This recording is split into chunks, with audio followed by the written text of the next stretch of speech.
నిజమేనండి. మ్యాథమెటిక్స్ స్కిల్సే కాదు, ఇంకా కొడుక్కి ముఖ్యంగా తండ్రి నుంచి జెనెటికల్‌గా కొన్ని ట్రాన్స్‌ఫార్మ్ అయ్యే అవకాశాలుంటాయి. కాబట్టి ఈ విషయంలో మీ పిల్లాడిని గనక మీరు కామెంట్ చేసినా, తిట్టినా మీదే తప్పు అంటాను నేను. ఎక్కడెక్కడంటారా? మ్యాథమెటిక్స్ స్కిల్స్‌తో పాటు హైట్ అండి. కొడుకు హైట్ అనేది తండ్రి హైట్ మీదే ఆధారపడి ఉంటుంది.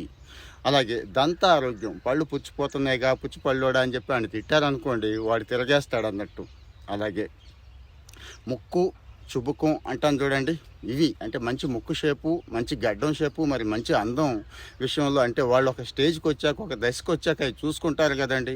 అవి కూడా అన్నిటికంటే ముఖ్యంగా జుట్టు ఆరోగ్యం కూడా తండ్రి నుంచి కొడుక్కి వచ్చే అవకాశాలు ఎక్కువ ఉన్నాయని చెప్తున్నా. అంతే తప్పించి పూర్తిగా తండ్రే బాధ్యుడు అని కాదు, తల్లి కూడా బాధ్యురాలే. కానీ ఎక్కువ శాతం ఈ విషయాల్లో తండ్రి బాధ్యుడు అంటాను. మీరేమంటారు? కామెంట్లో చెప్పండి.